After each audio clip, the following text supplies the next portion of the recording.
and welcome to the Valentine's Day special episode of the Educational Podcast. I'm Monic, your host, and today I have a very interesting guest with me. She is Mrs. Heartman, a high school principal who has a lot of insights and perspectives on love, romance, and relationships. In this interview, we will talk about the history and meaning of Valentine's Day, the different types of love, the influences of media and commercializing love, and the trends and challenges of marriage and dating in the modern world. We will also hear some advice and tips from Mrs. Heartman on how to celebrate Valentine's Day and how to find and maintain healthy and respectful relationships. I hope you will enjoy this conversation and learn something new and useful from it. So, without further ado, let's welcome Mrs. Heartman to the podcast. Good morning, Mrs. Heartman. My name is Monic and I thank you for giving me your time for this interview. Mrs. Heartman, Valentine's is a trendy day, especially amongst younger boys and girls. Could you tell me what is your understanding of the word Valentine? Good morning, Monic. It's a pleasure to talk to you. I appreciate your interest in my perspective as a high school principal. Valentine is a word that has many meanings and associations. It can refer to a person, a card, a gift, or a celebration of love and romance. The word Valentine comes from the name of a Christian martyr who was executed on February 14th in ancient Rome. Some legends say that he performed secret weddings for young couples or wrote a love letter to his jailer's daughter before his death. Valentine can also refer to the feast day of Saint Valentine, which was established by the Catholic Church in the 5th century. Over time, this day became associated with romantic love, especially in the Middle Ages, when the concept of courtly love flourished. People began to exchange cards, flowers, and gifts with their special valentines, and to celebrate the arrival of spring and the mating season of birds. Today, Valentine is a word that is used around the world to express love and affection in various ways. It can be a noun, a verb, or an adjective. It can be a symbol of friendship, admiration, or passion. It can be a reminder of the importance of relationships, the beauty of nature, or the power of emotions. Valentine is a word that can inspire joy, hope, gratitude, or sorrow, depending on the context and the person. As a high school principal, I see Valentine as a word that reflects the diversity and complexity of human feelings and experiences. I think it is important to respect and support the students who celebrate Valentine's Day, as well as those who do not. I think it is also important to educate and guide the students who are exploring their own identities and values, and to help them develop healthy and respectful relationships with themselves and others. When and during which president was Valentine's Day accepted for celebration in the U.S.? Valentine's Day was not officially recognized as a holiday in the U.S. until 1870, when Congress passed an act that added it to the list of federal holidays. The president at that time was Ulysses S. Grant, who served from 1869 to 1877. However, Valentine's Day was already widely celebrated by Americans before it became a federal holiday, as it was influenced by the traditions and customs of European immigrants. You mentioned that this day is pretty much recognized and celebrated all over the world. I know in some countries, they call it the Day of Love. Are there other names referring to this day besides Valentine's or the Day of Love? Yes, there are many other names for Valentine's Day in different languages and cultures. For example, in Spanish, it is called Día de San Valentín or Día del Amor y la Amistad, which means Day of Saint Valentine or Day of Love and Friendship. In French, it is called La Saint Valentin, which is simply Saint Valentine's. In German, it is called Valentinstag, which is Valentine's Day. In Portuguese, it is called Dia dos Namorados, which means Lover's Day. It is celebrated on June 12 in Brazil, instead of February 14. In Italian, it is called Giorno di San Valentino, which is Saint Valentine's Day. In Finnish, it is called Ystävänpäivä, which means Friendship Day. It is not a romantic holiday, but a day to celebrate friendship and exchange small gifts, and in Chinese, it is called the Qixi Festival, which is celebrated on the 7th day of the 7th month of the lunar calendar. It is based on an ancient legend of a forbidden love between a celestial weaver and a mortal. You also mentioned that some legends say that a Christian martyr performed secret weddings or wrote love letters on behalf of the lovers. Does the romantic aspect of this tradition come from the legend, and do you think that the forbidden love in some cultures may have anything to do with romanticism? That is a very interesting question, Ms. Monic. The romantic aspect of Valentine's Day may have been influenced by both the legend of Saint Valentine and the medieval concept of courtly love. According to some sources, the legend of Saint Valentine's secret weddings or love letters inspired people to express their love and devotion to their Valentines. On the other hand, the medieval concept of courtly love was a form of idealized and often unrequited love between a noble knight and a married lady. This kind of love was considered noble, passionate, and sometimes forbidden by social norms. Therefore, the idea of forbidden love in some cultures may have something to do with romanticism, as it can evoke feelings of longing, sacrifice, and loyalty. However, romanticism is not only about forbidden love, but also about individualism, imagination, emotion, and nature. Romanticism is a complex and diverse movement that has influenced literature, art, music, and philosophy in different ways and times. Mrs. Heartman, you are the principal of a major high school. Do you think the new generation's love affairs are still romantic, or their love affairs are mostly based on physical attraction? That is a very personal and subjective question, Monic. I think it is hard to generalize the love affairs of the new generation, as they are influenced by many factors, such as culture, media, education, family, and individual preferences. I think there is no single definition of romance, and different people may have different expectations and expressions of love. I think it is important to respect the diversity and autonomy of the students, and to help them develop critical thinking and emotional intelligence skills. As a high school principal, I do not judge the students' love affairs, but I do care about their well-being and safety. I think it is my responsibility to provide them with accurate and comprehensive information about sexual health, consent, and relationships. I think it is also my responsibility to create a supportive and inclusive environment where the students can feel comfortable and confident to explore their own identities and values. I think these are the ways that I can help the students have healthy and respectful love affairs, whether they are romantic or not. Thank you, Mrs. Heartman, for your diverse perspectives.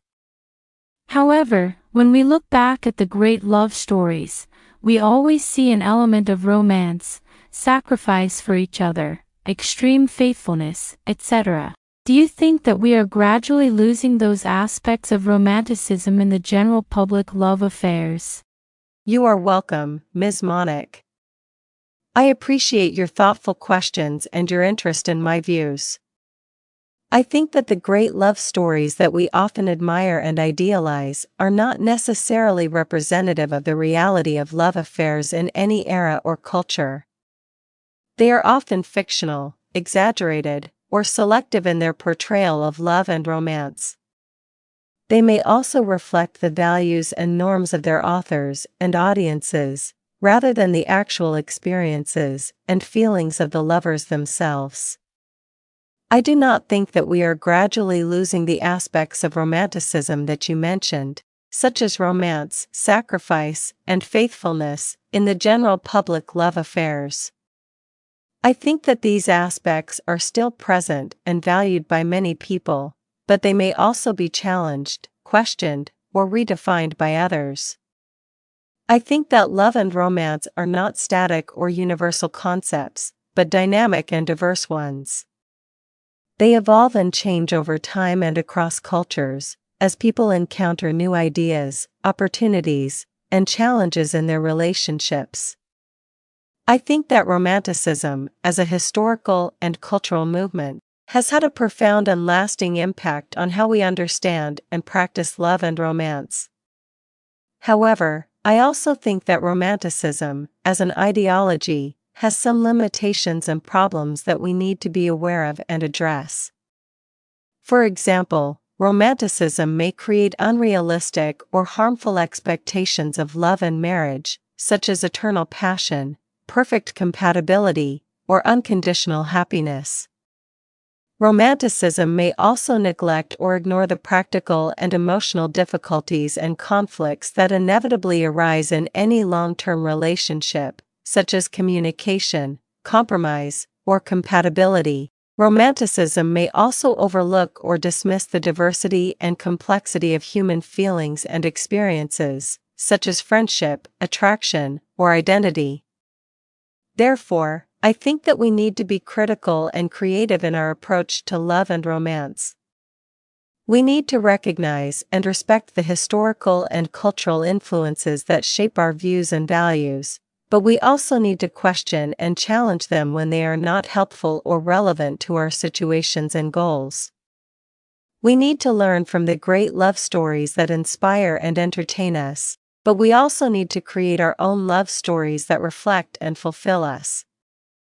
We need to appreciate and celebrate the aspects of Romanticism that enrich and enhance our relationships, but we also need to acknowledge and address the aspects of Romanticism that limit or harm our relationships.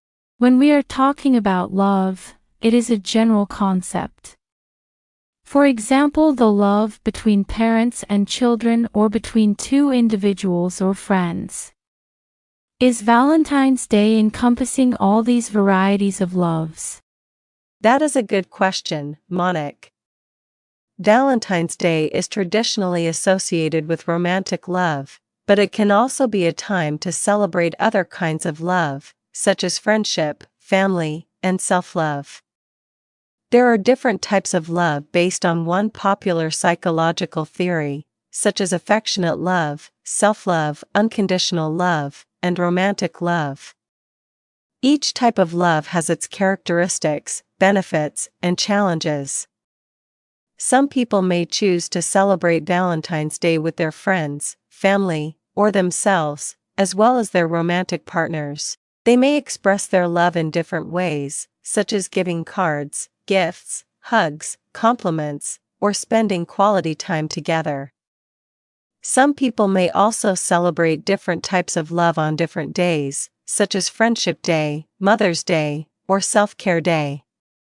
However, not everyone celebrates Valentine's Day or feels the same way about it. Some people may prefer to ignore it, avoid it, or criticize it for being too commercialized, unrealistic, or exclusive. Some people may also have different cultural or religious views on love and Valentine's Day.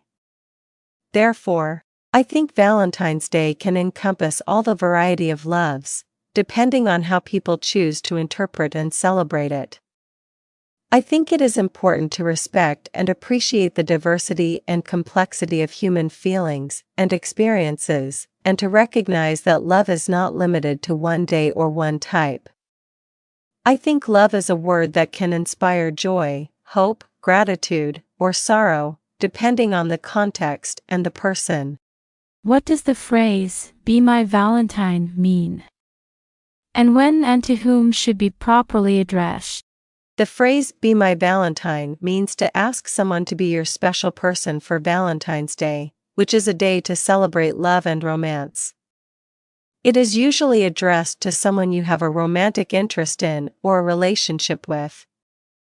However, it can also be used to express friendship, appreciation, or affection to someone you care about. To properly address someone with this phrase, you should say it sincerely and respectfully. You should also consider the person's feelings and expectations, and be prepared to accept their answer, whether it is yes or no. You should also follow up with a gesture of love or gratitude, such as a card, a gift, a hug, or a compliment. Mrs. Heartman, you mentioned media and commercializing love. How do you think the media influences the new generation to find real and/or romantic love? Thank you for your question, Ms. Monic. I think that media and commercializing love have both positive and negative influences on the new generation to find real and/or romantic love. On the positive side, media and commercializing love can provide the new generation with more information, options, and opportunities to explore and express their love. For example, media can expose them to different types of love, such as affectionate love, self-love, unconditional love, and romantic love. Media can also help them learn from the experiences and perspectives of other people, such as celebrities, experts, or peers. Commercializing love can offer them various products and services that can enhance or facilitate their love, such as dating apps, love manuals, sex toys, or romantic getaways. On the negative side, media and commercializing love can also create unrealistic or harmful expectations, pressures, and comparisons for the new generation to find real and/or romantic love. For example, media can skew their standards and ideals of love by portraying perfect, happy, or dramatic relationships that may not reflect the reality or diversity of love. Media can also make them feel lonely, inadequate, or anxious if they do not have a significant other or if their relationship does not match the media images. Commercializing love can exploit their emotions and desires by making them believe that they need to buy or consume certain things to find or maintain their love. Commercializing love can also reduce their authenticity and intimacy by commodifying their feelings and experiences. Therefore, I think that media and commercializing love have both advantages and disadvantages for the new generation to find real and/or romantic love. I think it is important for them to be critical and aware of the influences of media and commercializing love, and to find a balance between them and their values and goals. I think it is also important for them to communicate and trust their partners, and to respect and appreciate their differences and similarities. There are indications that in general, the marriage age extends to late 20 or early 30 years old. What do you think the reason could be? Does this have anything to do with media? Thank you for your question, Ms. Monic. I think there are multiple reasons why the marriage age has increased in recent decades, and the media may be one of them. Many factors influence the marriage age, such as education. People who pursue higher education tend to marry later than those who have less education. This is because they spend more time in school, have more career opportunities, and have higher income expectations. Another factor is the economy. People who face economic insecurity or instability may delay or forego marriage, as they struggle to afford the costs of living, housing, and raising children. This is especially true for young adults who have experienced recessions, unemployment, or debt. Also, social norms. People who live in cultures or communities that value individualism, autonomy, and personal choice may postpone marriage, as they seek to explore their own identities, values, and goals. They may also have more diverse and flexible views on marriage, such as cohabiting, living apart together, or remaining single. Media may also play a role in shaping people's attitudes and behaviors toward marriage, as it exposes them to different types of relationships, influences their standards and expectations, and affects their communication and intimacy. For example, the media can provide people with more information, options, and opportunities to date, cohabit, or marry. Online dating platforms can help people find potential partners, social media can help people maintain long-distance relationships, and online resources can help people learn about relationship skills and challenges. Media can also create unrealistic or harmful comparisons for people who are dating, cohabiting, or married. For example, media can portray idealized, happy, or dramatic relationships that may not reflect the reality or diversity of love and marriage. Media can also make people feel lonely, inadequate, or anxious if they do not have a significant other, or if their relationship does not match the media images. Consumption might be another factor. Media can encourage or discourage people from consuming certain products or services that can enhance or facilitate their love and marriage. Therefore, I think that media may have both positive and negative effects on the marriage age, depending on how people use and interpret it. I think it is important for people to be critical and aware of the influences of media, and to find a balance between them and their values and goals. Mrs. Heartman, thank you for the time you gave me to have an interview with you. Do you have any advice or message for the younger generation on this Valentine's Day? You are very welcome, Ms. Monic. It was a pleasure to have a conversation with you and your audience. I enjoyed answering your questions and sharing my views. My message and advice for the younger generation on this Valentine's Day is to be yourself, be respectful, and be open-minded. Be yourself, because you are unique and valuable, and you deserve to be loved for who you are. Be respectful, because you should treat others as you want to be treated, and you should honor their feelings and choices. Be open-minded, because you can learn from different perspectives and experiences, and you can discover new ways to love and be loved. I hope this advice inspires the younger generation. I wish you all a happy and meaningful Valentine's Day. Thank you, Mrs. Heartman.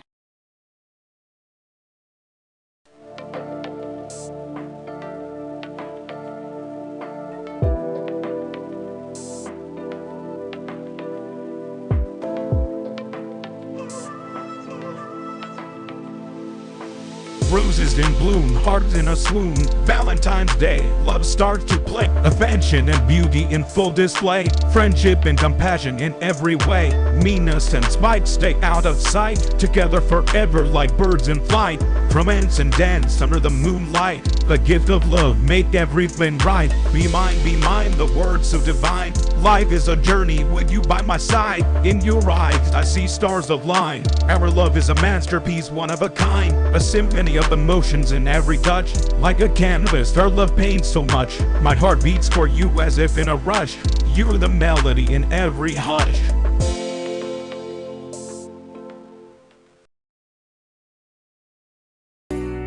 I rock the world with my AI.